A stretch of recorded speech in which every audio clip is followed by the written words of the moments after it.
You've got to shoes this bit, Margaret. You've got to shoes it.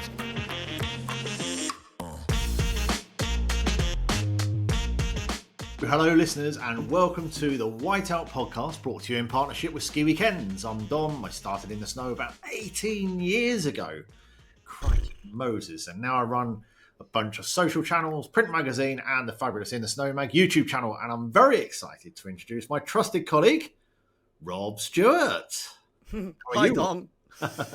Yeah, I mean, well, you can also see me on the In the Snow YouTube channel. Lucky people, reviewing and getting into all that ski gear, launching every season.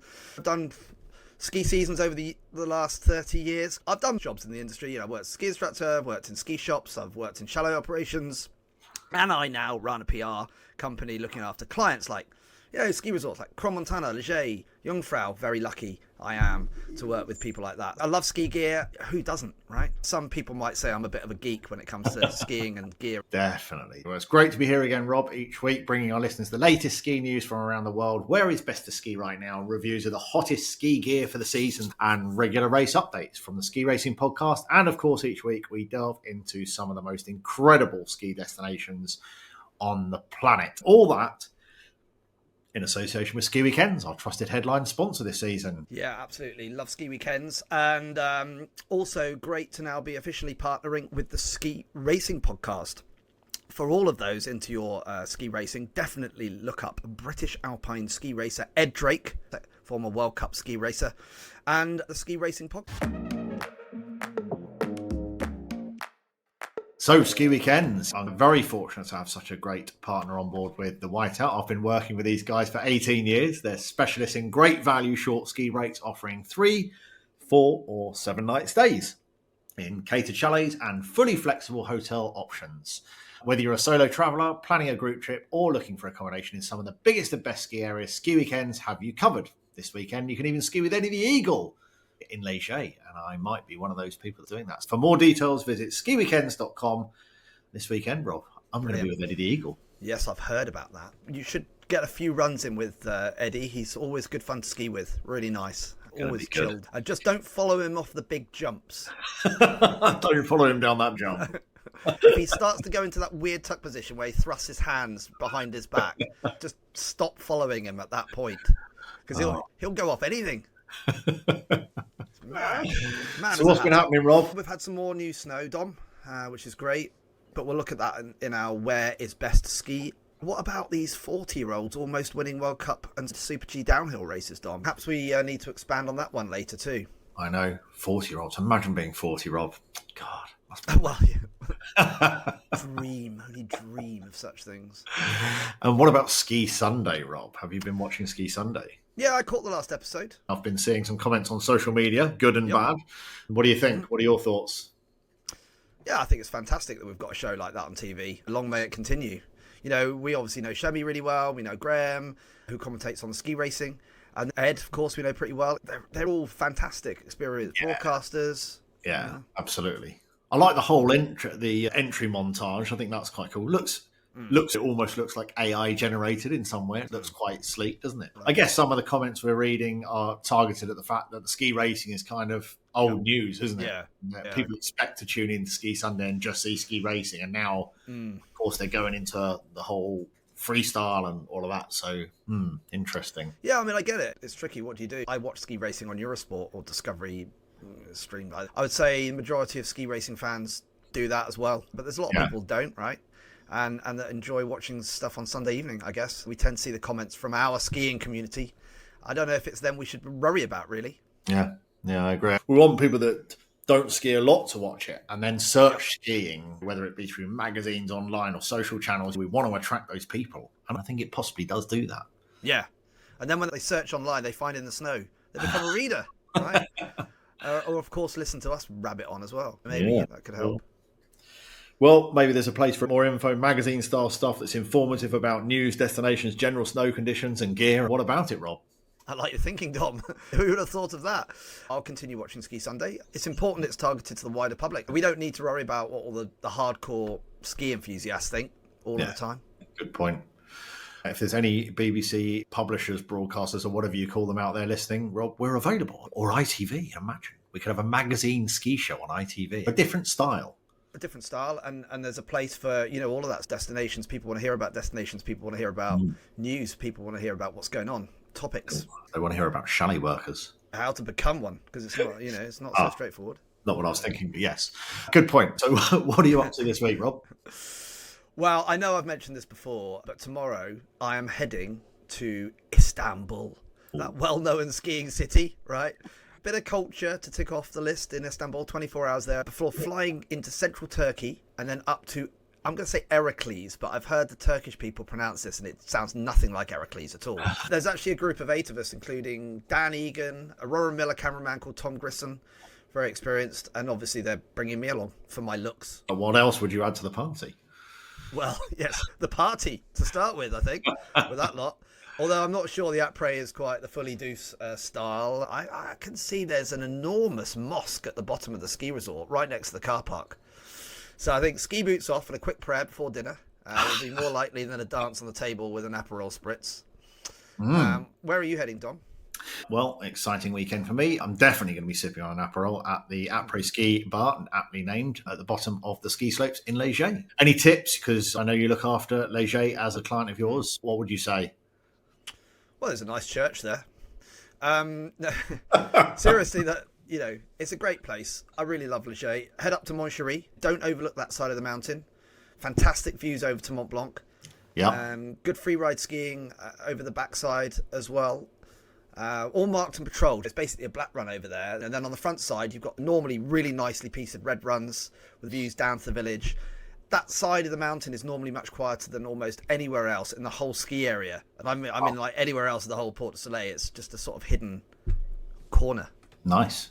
Okay, well, good advice. After that, I'll see you in La Clusaz the week after for the ski test. A reminder to our listeners to check out In the Snow Mag on YouTube channel and watch out for all the new skis coming out for the 2025-26 season. I mean, crazy. Oh, I know. I'm looking forward to that, Dom. Looking forward to that. Right, what's up in the news? Here we bring you the latest updates from around the skiing world, from exciting resort developments, events, and everything making the headlines in the ski world. So let's get stuck in. What have you got, Rob? I like the story, Dom. What's hot and steamy and often enjoyed by the fireplace after an energetic day on the slopes? Oh, blimey. I was going to say Debs. I'm thinking about... It's the right thing to say. Well, I'm thinking some kind of James Bond scene here, Rob. I'll opt for a hot chocolate, and while I'm on it, I always say to my daughter, I had the very best hot chocolate I've ever had in Léger. So I'm going to go there, and I'm very much hoping that they still make a very good hot chocolate. You are correct on this one, Dom. This story is about that sort of mighty après-ski cocktail, or frankly, during ski too, I suppose, the chocolat chaud. Lindt UK, famous chocolate maker, just crowned Villars in Switzerland as the best ski resort for hot chocolate in Europe. Wow. Their study looked at almost 300 resorts. Interesting. I don't know if Léger was on that list. I'm sure it was. But they scored them on price, availability and quality. Villars came out on top with an impressive score of 83.5 out of 100. Nestled in the Vaud Alpes, this resort offers hot chocolate for an average of just €4, with 25% of its menus featuring the classic winter warmer. Wow. Said the press release. Other top resorts for hot chocolate include Crans-Montana in Switzerland, in second place. I was very pleased to hear that. Yeah. And Italy's Madonna di Campiglio and Cortina d'Ampezzo in equal third. And on the flip side, Belgium's Mont de Broom landed at the bottom of the rankings, scoring just 32 out of 100. Interestingly, Austria topped the charts for the priciest hot chocolate. Wow. I'm a bit surprised about that. Averaging €7.95 for a cup, while Greece offers the best bargain. Go to Greece for hot chocolate. It's $3.99. Wow. I'm going to check out the hot chocolate in Turkey this week. I bet I can beat that €3.99 price for a hot chocolate on the mountain. I'm going to report back about that. Very good. Look forward to that. Let's hope that wasn't AI generated, because I'm amazed that Austria would have the most expensive hot chocolate. I mean, there's plenty of places I could think of that have very expensive hot chocolates. Well, looks like Switzerland might be the ultimate destination for chocolate lovers this winter, according to that. Well, maybe we should do the chocolate tour and rate them. I'm thinking like an Instagram page of Dom's Hot Chocolates or something like that. I'd love a combination of. I'm plugging my own Instagram channel now, Rob's Lunches. Rob's Lunches and In the Snow White and the Whiteout podcast collaboration. Sounds good, doesn't it? Yeah. Next up on from Hot Chocolates is a quick update from Les Deux Alpes. The only reason I picked up on this is because you think of a massive resort like that and think about how much they're still doing to get people coming to their resort. I think you could easily sit on your laurels and think, we're massive, everybody knows us, they're going to come anyway. 145 million being invested into new developments in the ski area. These improvements are designed to make the area more accessible so beginners can get around easier, fewer queues, visitor comfort, sustainability. So they've got the new Jandri lift that we talked about. If you want to go onto the In the Snow Mag YouTube channel, it's had about 15,000 views. It was incredible. So that's a massive development. Funicular, which takes skiers and people from 3,100 metres to 34. Has also undergone full renovation, making it quicker to get up to 3,400 metres on the glacier. They're also benefiting from a redevelopment of the beginners area in the Coolidge sector, which includes a new user-friendly magic carpet to replace 2 old button lifts. The new Super Venosk gondola opening last season gives access from the resort to the top of the Vallée Blanche sector at 2,100 metres in just 5 minutes. A new easy green run in the Vallée Blanche area opened in December 23. It's amazing that these major big name resorts are still reinvesting all the time to make their guest experience better all the time. Yeah, it's amazing. You know what? I've never been there. I've never been to Les Deux Alpes. So it's got to be on the list. Yeah, it's a good place. For sure. I think it's really interesting that these French resorts are investing now because they probably looked at places like Austria and certain resorts in Switzerland that over the last 15 years have been putting in modern lift systems. Yeah. And the reputation was a bit like, ooh, France, you better watch out. Because, in the 80s and 90s, the French resorts grew, didn't they? Huge resorts. Yeah. They're fighting back, which is good because it's just for everybody. It's good to see. And it's funny because I know a lot of people get hung up on the whole lift thing, and I do love a modern lift, but I'm quite happy on a bit of a rickety old chair, There's something about it. I like an old school chair. Yeah. It's a bit like driving in a classic car, isn't it? You just think, this is nice. I like it. I don't mind an old school chair. They're slower. They're a little bit lower. Yeah, slower and lower. lower. Said about it. And it gives you a chance to do a few photos, chat with people that you haven't met before. I like it. There is a lift in a little ski resort in North Macedonia that I've been on, and it was bought after the Sarajevo Winter Olympics in 1980. What was it? Oh god, 84. Sarajevo, and they bought this lift, and it's so long it takes 22 minutes from the bottom to the top, and it's absolutely horrendous. Quicker to skin up. Yes. On to a little news item here. Recent snowfall in northern England has created excellent conditions for the rural ski centres up there, including Ski-Allenheads in Northumberland, which is a volunteer club operating since the 1960s. They've got tractor-powered tows, snow conditions at the moment likened to the Alps. I've seen it on social media. It's brilliant this week. The club is welcoming skiers and snowboarders up there. Visitors are advised to bring a shovel for parking due to snow blockages. Yeah. You've got other local places up there, Yad Moss in Cumbria and the Weardale Ski Club in the North Pennines. They've also reported great skiing conditions. Definitely recommend winter tyres. 4x4s are helpful, snow chains as well. Love it. I've still never made it up there, and I keep saying I'm going to go, but it's always this time of year when we're so busy that the snow conditions are the best, and it's a long drive, even from where I am in the West Midlands, to get up there. So, but one day, Dom, one day. One day. Well, also in Snowdonia, they've had some great ski conditions with areas like Marchlin Moor Reservoir experiencing knee-deep snow. Would you believe that? Local skiers, including Mark Hanford from Snowdonia Adventures, describe the conditions as some of the best in years. Though off-piste skills are required. Avalanche risk must be considered, obviously, and temperatures are expected to rise soon, likely ending that snow. But slightly more than off-piste skills are required for some of these places. I live quite close to the Brecon Beacons. I've got some mates of mine or people that I know that head up there pretty much after a heavy frost. Yeah. You need a bit more skill than just off-piste. You need experienced rock hopping skills. The Lake District Ski Club, the UK's oldest geographically based ski club, has been having great snow conditions on Raysfell near Helvellyn. There's challenging weather up there, but members had 2 days of skiing in early January. Club spokesman Mike Sweeney emphasised the tough, remote nature of the area, requiring good equipment and skills. The club, founded in 1936, fosters a strong sense of community and welcomes skiers of all ages, though under 18s must be accompanied by an adult. The club also owns the Powder Room, which is the second highest flushing toilet in England. Where's the highest one then? That's like... I'm just trying to think where the highest one would be. It's got to be a pretty high flushing toilet. Come on, listeners. So, moving on from our local ski resorts here in the UK, this popular skiing destination is to Mia Brooks. British snowboarder claimed third place at the Big Air World Cup in Kreuzberg, which is fantastic, marking her fourth World Cup podium of the season.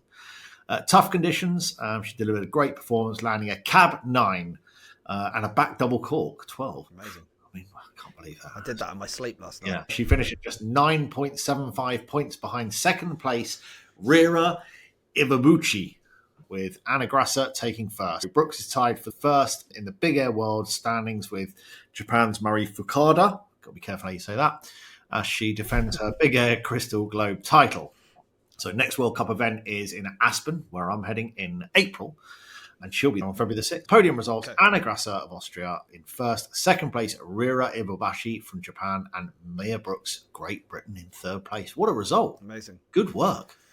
Got so much potential ahead of her as well. Amazing. It's incredible. Everyone's very interested in watching Mia at the moment, and it's going brilliantly well. Yeah. Right, I've got another news story, very, very different one here.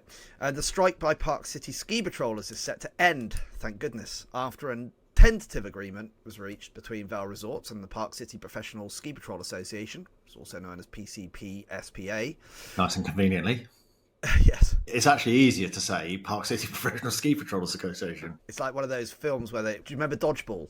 The Dodgeball Association, which was called the Dodgeball Association of America for Dodgeball, whatever it was. It's a bit like that, isn't it? Anyway, the strike, which began on December 27th last year, following complaints about unfair labour practices, it did cause significant disruptions at the resort of Vale, we're talking about here. So the new agreement, which runs through April 2027, including wage increases, improved benefits, and other key provisions there. So the union's bargaining committee has unanimously endorsed the deal, and both sides are optimistic about restoring normal operations. Vale Resorts expressed regret over the impact on guests and thanked employees for their efforts to keep the resort running.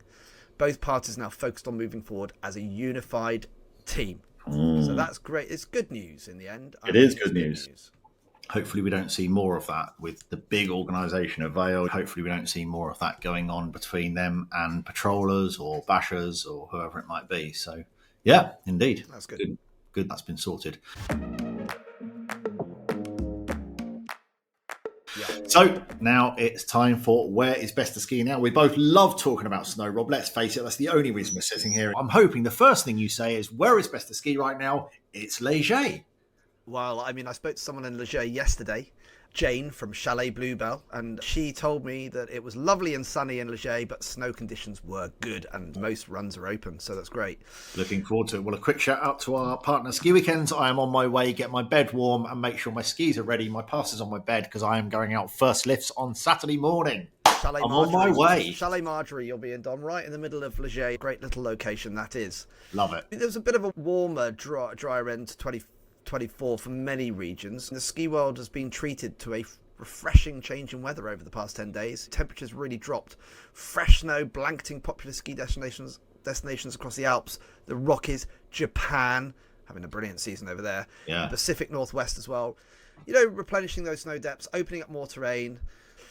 In the Alps, weather has really settled after a period of fluctuating conditions. Snow, bit of rain, sun and wind, arguably perfect. The base now is solid, and with some nice fresh snow on top. Temperatures are returning to normal, freezing levels around 1500 in the northwest, it's a bit colder in the east. Forecast clear skies are expected across much of the Alps with a high pressure system, and freezing levels are going to rise a little bit by this weekend. Places like the Clusaz, Portes du Soleil, and many other resorts. Sort of crisp, bright conditions this week. Recent snowfalls helped stabilise the snowpack. Caution is still advised off-piste. A bit of wind below and snow, shifting temperatures. You know, we've got to watch those off-piste conditions. Yeah. More dry weather on the horizon for high-altitude resorts. Conditions are just looking great right now for skiers and snowboarders. What have you got to add to that, Dom?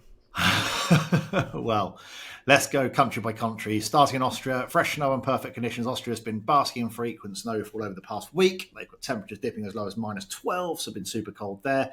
Perfect for topping up the base cover, although there were some sleet and rain spells. The majority of the country ski centres are in prime condition, with most slopes open and snow depths climbing. The iconic Skiwelt, Saalbach Hinterglemm and the Arlberg, including Lech and St Anton, they've all got more than 240 kilometres of open terrain, and it's expected to get colder and sunnier in the coming days as well. So some of the top places to visit there: Skiwelt, Saalbach, Hinterglemm and Arlberg, Lech, St Anton, that sort of area, as we talked about in one of our previous episodes. What about France? In France, snowfall and sunshine return. Heavy snow, 60 centimetres in 48 hours, which is probably about over a week ago now. The French Alps have seen snow depths bounce back to near peak levels. Rising temperatures cause some rain and sleet up to 2,500 metres, but conditions are improving. It is cold, there is sunny. Huge ski areas like the Portes du Soleil and Three Valleys have got a massive 550 kilometres of terrain open, offering everything from powder runs to groom runs. Be careful off-piste because the conditions are changing quickly. Must visit areas Portes du Soleil and the Three Valleys. Nice. And Italy, cold weather and snow in the Dolomites. Italy snow conditions have been a bit more unsettled, but the northern and western areas are seeing fresh snowfall. Madonna is one of the big winners, while Livigno, which has been struggling with a little snow, received a 35 centimetres boost in just 24 hours, about a week ago. Most Italian resorts are now about 90% open, with the Milky Way region on the French border offering more than 300 kilometres of slopes. Must visit areas there: Madonna, Livigno and the Milky Way. Yeah, so let's have a look at Switzerland, Dom. Solid snow over there. Had a little bit of wind, but they had a week of heavy snowfalls last week, especially at higher altitudes. Like Verbier and Zermatt, they're reporting over 300 kilometres of open terrain. So high winds and rain at lower altitudes made for challenging conditions at times. I spoke to our friend Pierre-Henri in Crans-Montana yesterday. He said brilliant snow conditions there, nice sunny conditions. Beautiful. Verbier's Four Valleys and the Portes du Soleil on the Swiss side are among the best places to visit right now. Plenty of options there, so must visit on our list this week: Verbier's Four Valleys and Zermatt Cervinia. But that's so both Valais resorts. Go further east. I had a Zoom call with someone yesterday from St Moritz.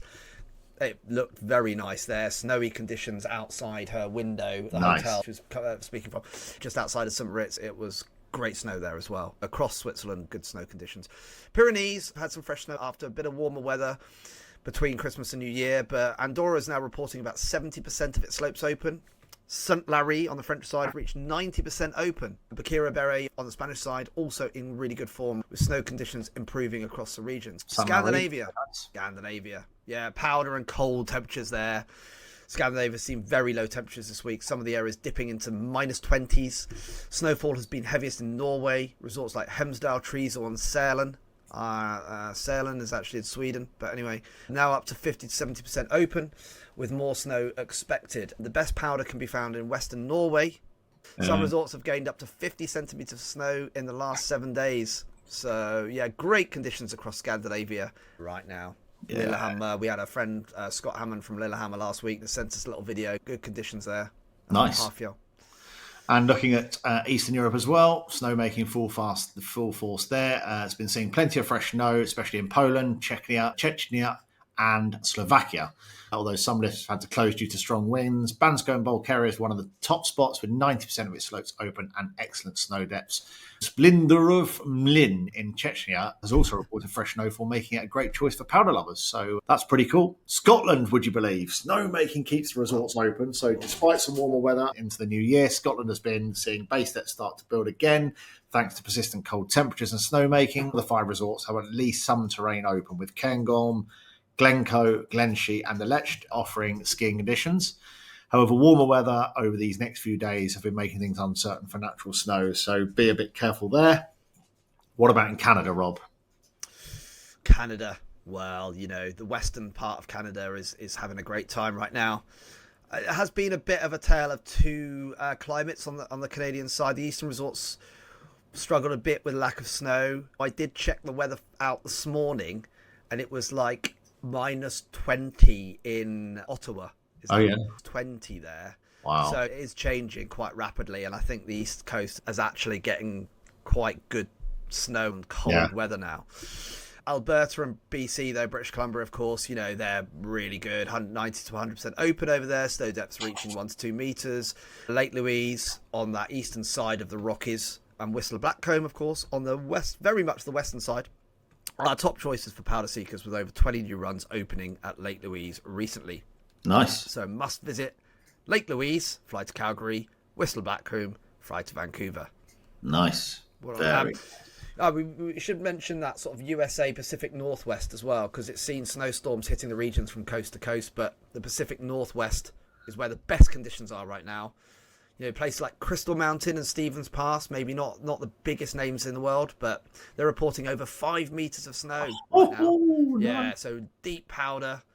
And the Rocky Mountains, because the Rockies run right the way down on the spine of the country, also saw significant snow. And the eastern US is now under some pretty cold weather, so plenty of snow hitting that area as well. Wow. So must visit Crystal Mountain on that west coast. Keystone is Colorado, and Sunday River is east coast. Nice. So pretty much wherever you're heading right now, you're probably in for a good time. I think that's fair to say, isn't it? I mean, in general, we've had a great season so far, and long may that continue.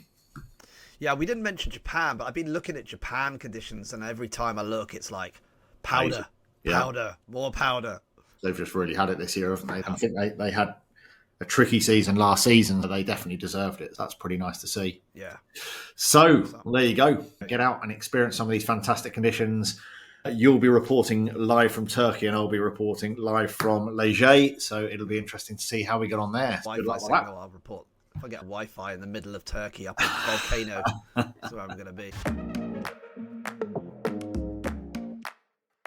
So we've been contacted by a bunch of listeners saying to us, how do you go skiing on a budget? Is there a way of saving cash? We found Adventures of the West on TikTok, Instagram and Facebook. These guys definitely know their ropes when it comes to saving money. So this week, we caught up with Hannah from Adventures of the West. Hannah and Simon travel all over the world, but they're really keen skiers. Simon's a snowboarder. He's done like 100 seasons. He is a very good snowboarder, and Hannah's a brilliant skier. We caught up with them because they are experts on traveling on a budget. Being really keen skiers and snowboarders as well, they do a lot on finding out how to make skiing holidays work without spending absolute fortunes and on it. So I think it's brilliant that they're doing that and promoting that to their channel. Rob, you can welcome Hannah from Adventures of the West. Let's have a listen to what went on when you chatted on how to save money when you go skiing. Absolutely. Yeah. Hi, Hannah. How are you doing? Hi, Rob. Great. Thanks. Lovely to be on here. So thanks for having me. Yeah, great to see you. Just for our listeners, I can see you. We're on a Zoom call, but most people are just listening. So tell us all a bit about what you do. So we are a family who share our travel across all our social media, and we're all about affordable travel. So we like to travel as much as we physically can, and that covers travel all over the year. But we really, really specialize in, or our passion is skiing. So we're all about sharing how people can travel more affordably and showing how we do that so that we can maximize our time on the slopes. That's great. Yeah. And, skiing and snowboarding then isn't widely known as the sort of cheap budget end of the holiday spectrum. So how have you been managing that so far? No, it's not, is it? And I think, one of the comments we get a lot on our socials is that, skiing is for rich people, or wow, it's great if you can afford it. But we really do think that you can do a lot of things on a budget, and skiing is one of those things. So, for example, over Christmas, we've just got back from a week in Chevalier in France. It's a fantastic resort. I'm sure you know it well, Rob. It's it's less well known, I think, in the UK, which means that it's a lot less busy. It's very, very French there, which is lovely, and it feels like a lovely alpine town. But it is a resort that, because it is slightly less well known, it's a lot cheaper than the bigger, more well-known French ski resorts. So, the lift passes are a bit cheaper, but also everything in resort is a lot cheaper. Yeah. And we ended up getting a package deal there actually for, I think it ended up costing us something like $2,500 all in, which, compared, I know it doesn't sound super cheap, but compared to what you can easily spend in places like, the Three Valleys or whatever, it's a lot cheaper than that. Yeah, no, I agree. I've been to Chevalier many times, and I do I do find it, you do really notice the difference. So I guess going to those kind of resorts that are maybe slightly off the beaten track then is an obvious one. Serre Chevalier being a great ski resort as well. I don't think you're compromising on the skiing when you go to Serre Chevalier. No. Yeah. Yeah, I would say, there are a lot of much more budget-friendly resorts than obviously France is not your typical budget-friendly place to go. Sometimes there is some compromise. Like, we have had 2 holidays in Bansko in Bulgaria, and it's been so affordable. And the other great thing is that you can stay in really lovely accommodation for a hell of a lot cheaper than, other resorts. So we've stayed in spa hotels in these places. We've had half-board accommodation and spent under £1,800 on these trips for a week's stay. And often this over Christmas holiday. But I think the thing, Bansko is great. And I think for young families and beginners, it's a wonderful resort. But sometimes there are things you're compromising on, like it's not a massive ski area. Yeah. There is only one lift that accesses the piste, which can be a bit busy. So Serre Chevalier is a way of not compromising on those things. Yeah, right. And I know obviously we skied together before Christmas this December, which was great. And we were in Val Thorens, which is actually not the cheapest ski resort in the world, but we stayed in the UCPA Centre, right? We did, and we had such a good week. The snow was amazing, wasn't it? We had tons of snow. And yeah, I think doing that UCPA holiday was just a fantastic way of doing a top-end resort on a budget. We went with Action Outdoors, and it just included all our food. We even had afternoon cake, didn't we? So I think you could so go to this resort and actually not have to spend any money because all your meals are included. It's ski in, ski out, and it is a fraction of the cost of staying, in a hotel in Val Thorens. And they even include your lift passes, your guiding, everything. So, your lift pass alone would cost you, is it about 350 quid? Something like that, yeah. So expensive, and you can get accommodation for. I know. Covering most of that cost. Yeah, I know it's a massive chunk of your overall holiday cost. And I still can't do the math sometimes on the old UCPA trips, but it seems to make money, but it's great. It's great. And of course I got one in Serre Chevalier as well, which is worth remembering. Okay, so what about some other tips then? What about some tips for skiing on a budget? Carl, give us a few of those. Something that I think a lot of people argue with me about and don't necessarily think can be true is actually that package holidays can be cheaper than doing a DIY.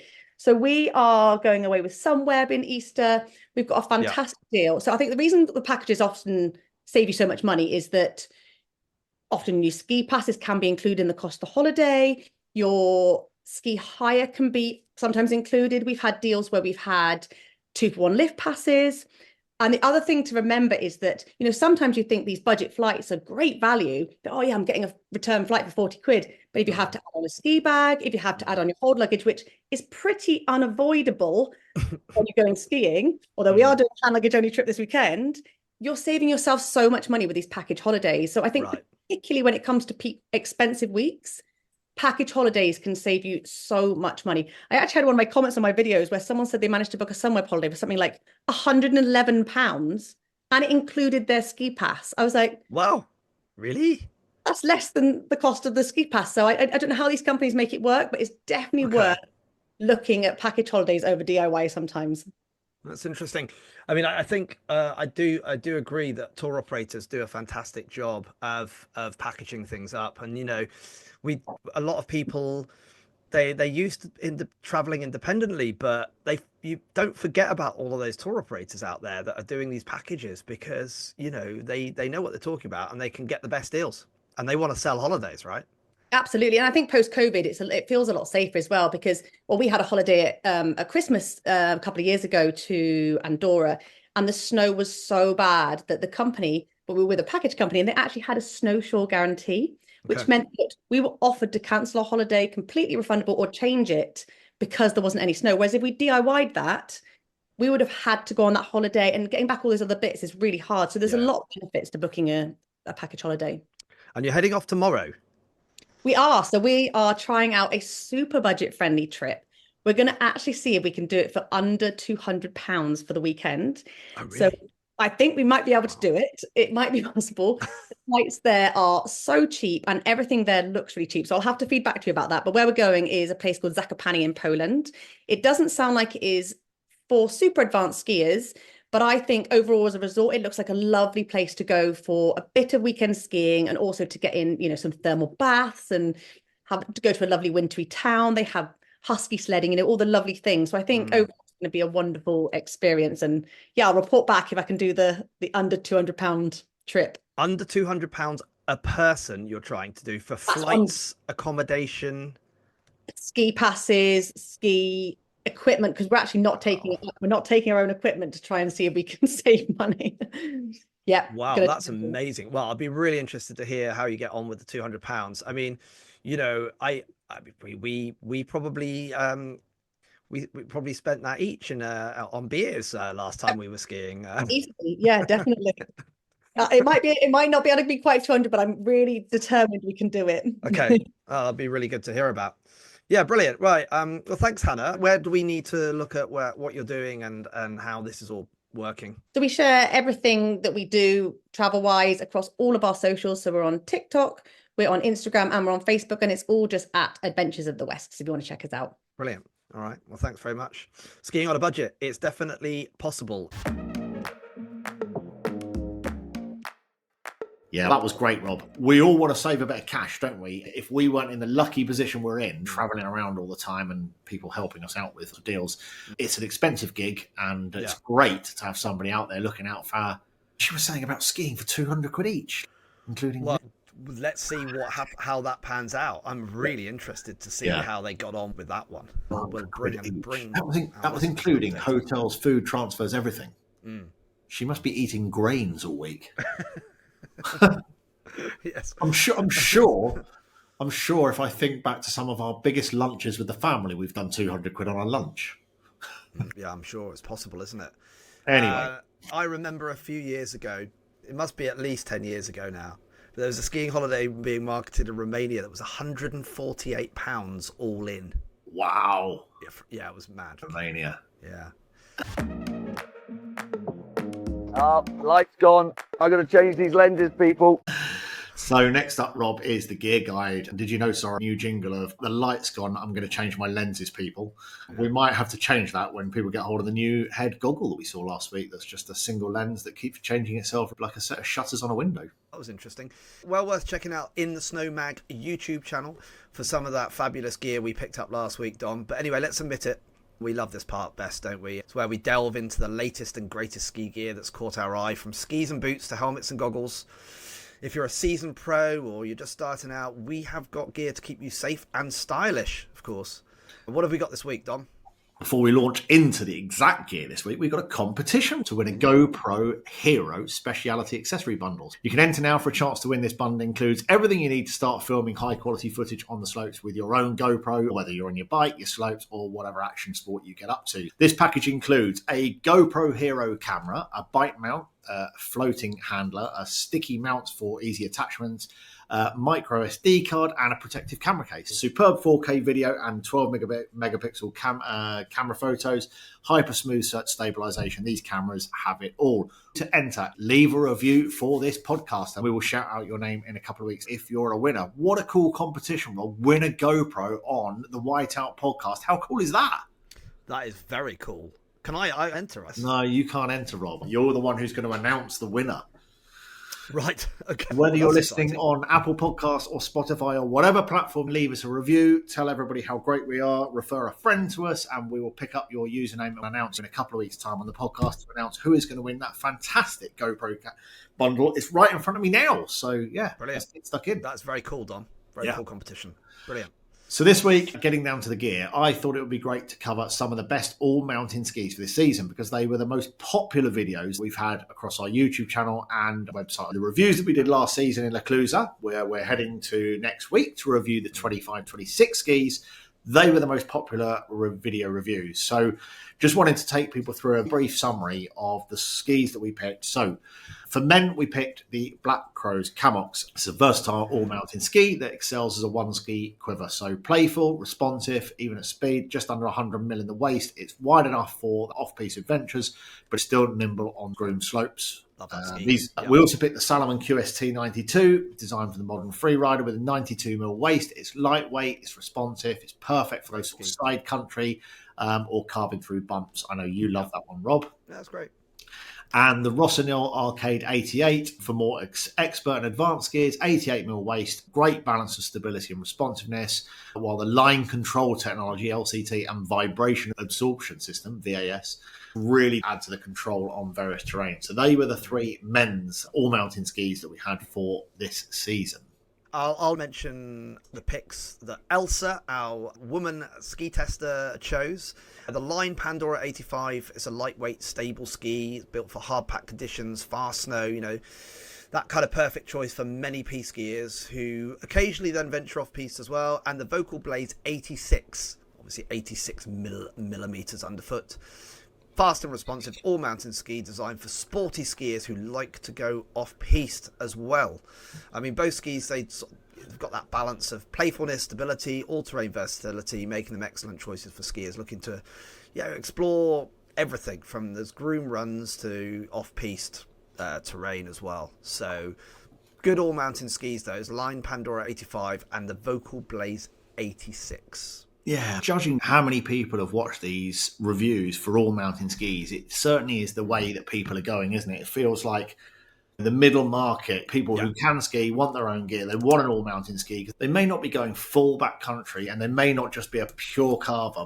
They're probably spending a bunch of the time on the piste, and maybe 20-30% of their time they're going to go a little bit off the piste or maybe a little bit of off piste and not going crazy.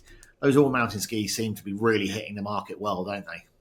Yeah, I think unless you specifically want that really, really high performance on piste, you're really pumping those kind of short radius slalom style turns, or you're really carving out faster and you technical super skiing. Gs. And why wouldn't you go for an all mountain ski? Because they're just easier to turn on the piste, and they're a lot of fun on the piste. And these days they're so grippy.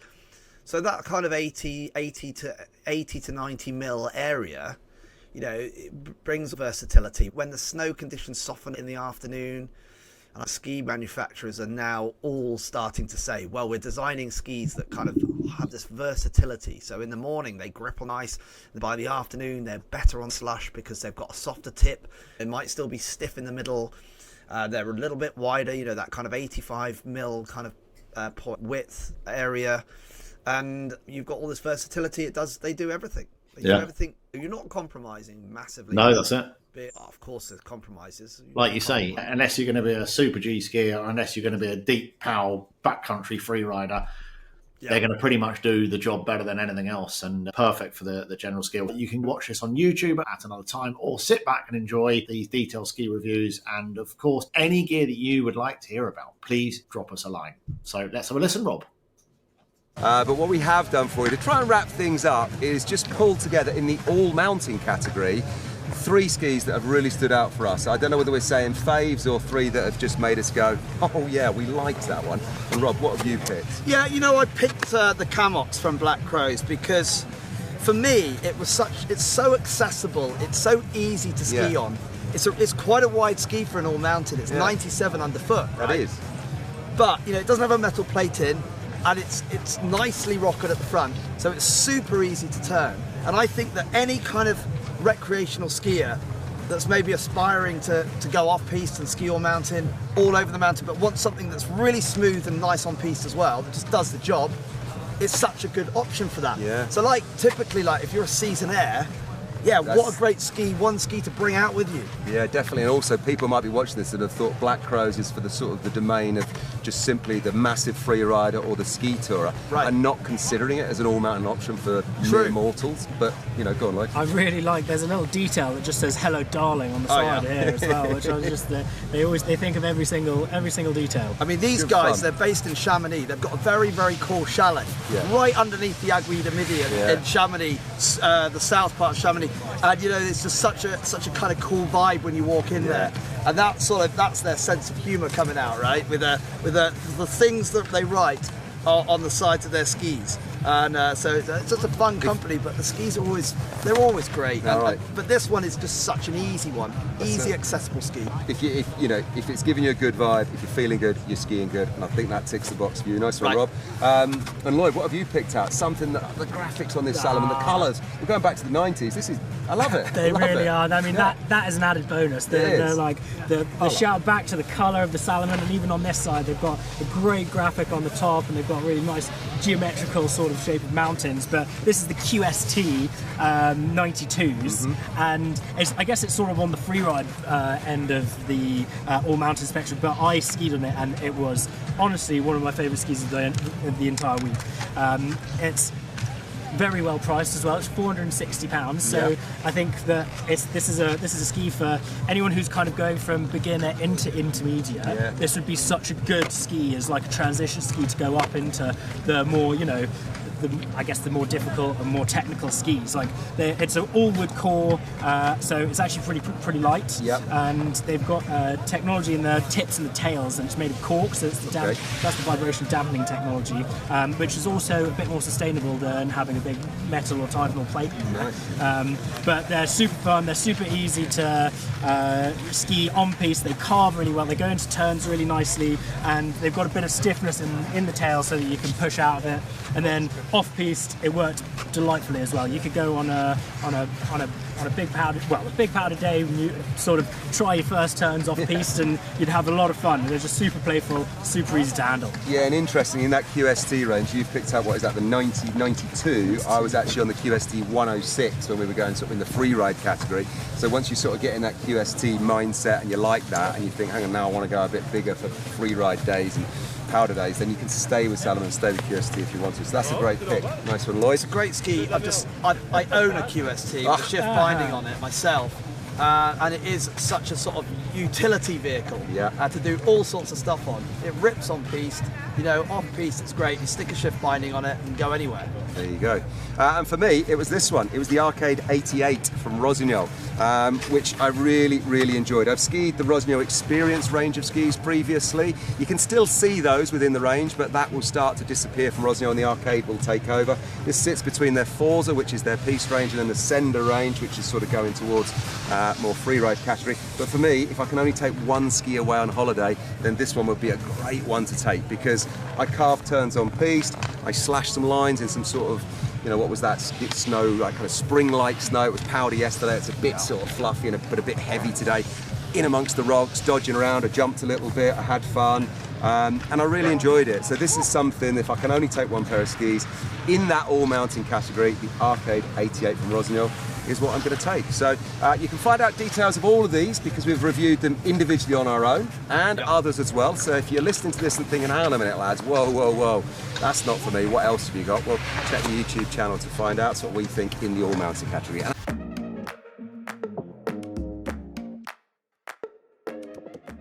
Some of them are women specific for some very kind of definite reasons. And you've got a couple here, one's female specific, one's unisex, but they were two faves that you enjoyed in this all mountain category. Yeah, they were. And for me, the definition of all mountain is it can go all mountain. And I have skied on some skis in the last couple of days where they've performed better on piste or off the piste. Yeah. For me, that's not what I'm looking for an all mountain, hence the name. So yeah, my two skis are the Vocal Blaze 86 and the Lime Pandora 85, so super similar underfoot. Maybe for a reason they probably did similar things. This ski is kind of based, I guess, more if you're an advanced skier and you really want to, this ski did everything I wanted. Like, you want to go out there, you want to do a long turn, a short turn, off piste, little jumps, like it was amazing, but you've got to know how to handle this. Yeah.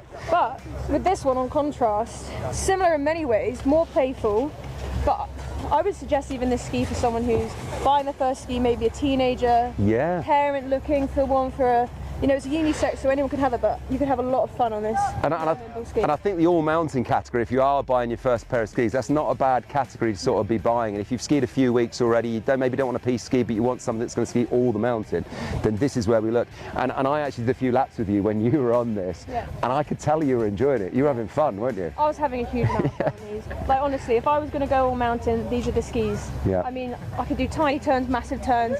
It just, anything you wanted, it gave to you, and I could just imagine this being a ski that would last you a long time, a really, really long time. Brilliant. And the good thing is as well, Elsa, I'm gonna big you up here. You're a FIS racer, racing on the weekends on race department slalom and giant slalom skis.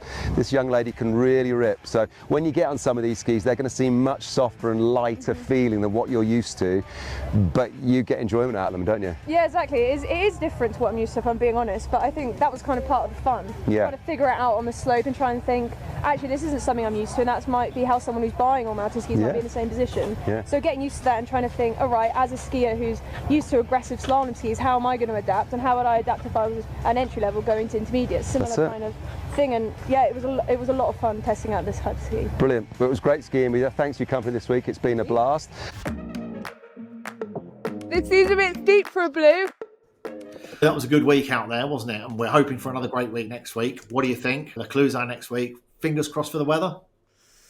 Oh, I think the weather's going to be okay. I'd like a bit of fresh snow because it just helps us, doesn't it? If we can get a bit of fresh snow, please. Just ordering that now.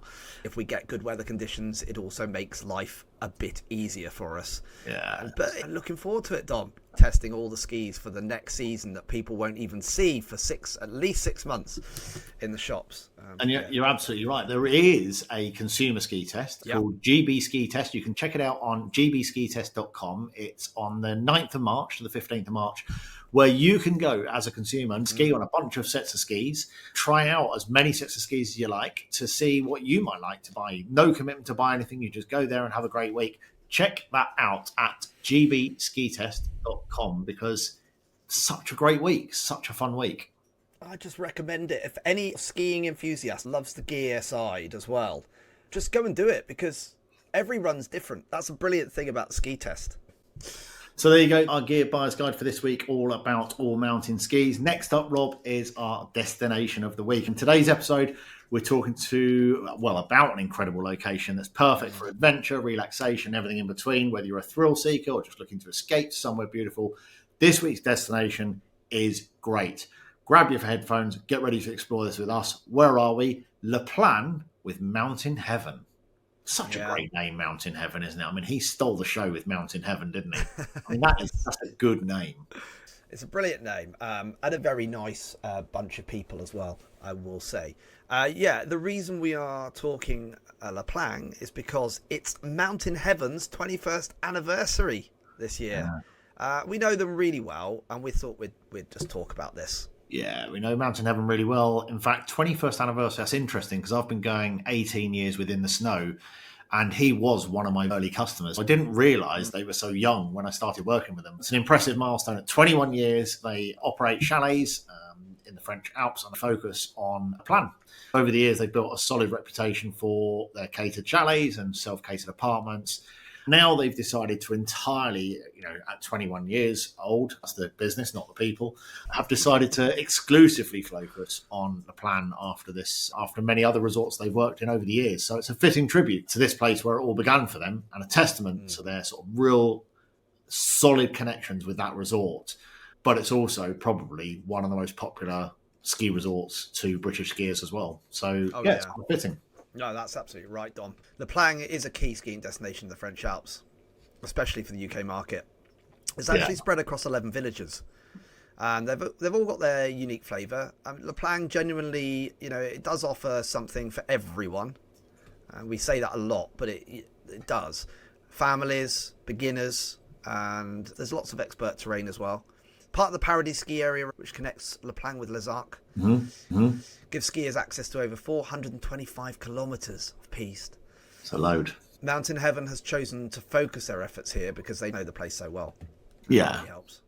After all those years, you become a seasoned pro of your own in a resort like that. It's no wonder they've done that. For me, I have holidayed with Mountain Heaven personally, not just as associated with the business. And for me, it was all about their attention to detail and the commitment to the customer. I know how important it is to them to make sure that when somebody goes away with them, it's a great trip. So they're the only accommodation provider in Plagne 1800 and Plagne Montalbert that protects their customers' money. It's all about making sure that when you're booking, you're safe if anything goes wrong, which is great.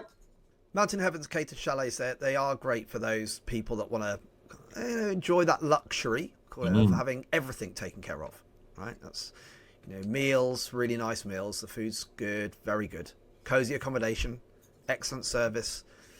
if you prefer flexibility, they've got their self-catered apartments as well. So it's, you've got the choice there. Then you've got all the comforts at home in those apartments, nice apartments, right in the middle of La Plagne. So you've got a choice between the catered chalet area and that self-catered apartment as well. Yeah. I remember going with them many moons ago to Gramenz in Switzerland, the resort of Gramenz. It was a chocolate box chalet. Yeah. One of my earlier chalet holidays. It was beautiful in the middle. I remember how well we felt looked after and how great the chalet staff were. They were magical people. I can remember them so well now. And I must look them up because they were always there to help when you needed them. Great baking, great cooking, great meals, great entertainment. I can imagine the owners of Mountain Heaven, Nick and Vicky, that run Mountain Heaven now in La Plagne, have probably got all those same focuses on their staff and on the food and the drink and everything that gets served up, because they just want everybody to have the best time. You know? Yeah. Looking at the skiing in La Plagne, there's slopes for all levels. So you got nursery run slopes to full-on challenging blacks, big areas of off-piste too. Off the slopes, there's plenty to do as well. So they've got the whole husky dog sledding and bobsleigh rides, relaxing in a spa, great mountain restaurants. A lot of these resorts have a great offering for all kinds of people, really.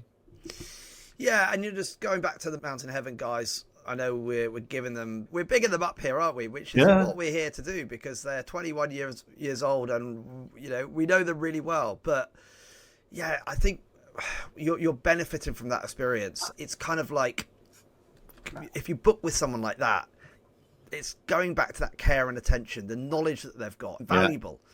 You know, a lot of, we talk about people booking independently, but at the end of the day, you get so much more out of it, and they can recommend the best places to go and skiing, where to eat, on the mountain, where's the best tartiflette in town, all those little things. Or maybe the best hot chocolate. The best hot chocolate. Maybe the best hot chocolate. La Plagne's pretty convenient. It's got a good lift system, and you can be on the slopes in no time because of the connections. Yeah. Resort's altitude also means reliable snow, which means it's a pretty good choice throughout the season. So a friend of mine was there over New Year, and it was dumping with snow. Had a good time there. Plus, the views across the Alps are absolutely awesome, beautiful. Yeah. I mean, it's a reflection of their passion for the place, for the skiing there, for the setup they've got. After 21 years, they have mastered this art of creating these experiences for families, for couples, for groups of friends hitting the slopes. They've got something for everyone there in the Plagne, and that's why they've stuck with it. Yeah, it's good news. So, for sure, if you're planning a trip, you can find out more about Mountain Heaven and their properties at mountainheaven.co.uk. It's definitely worth checking out if La Plagne is on your radar this season. And if it's not on your radar, it's well worth it. It's too long since I've been to La Plagne. Me too. I might need to chuck that back on my itinerary again, because it's funny, because a name like that sort of bypasses you because of the fact that it's such a big name and everybody knows it and a lot of people have been there. But actually, it's many years since I've been there. I would like to go back and see. So, Nick, if you're listening, Nick from Mountain Heaven, if you have any spare space this season, how do you fancy me coming out to stay with you and entertaining you with some of my ski jokes? You were doing well there, Dom, until you got to that last bit. I think it might put him off now. Come on. He'd love it. You and me. He did message me the other day and say, should we go for a ski? So maybe I'll get him. Can we go for a ski? Yeah. Says man that owns a tour operation. I mean, you'd say yes to that, wouldn't you? Do you ski? Do you ski? Do you ski? Do you ski? Oh, we're going back. No, that's Tom Horton's joke. Yes. You've taken Tom Horton. Check out Tom Horton, the comedian. He's just been in Leger, enjoying the slopes there. And yes, he has a few skiing jokes up his sleeve or up his salopettes. I like that. Very good, Rob. You should join him. Yes, he's never invited me.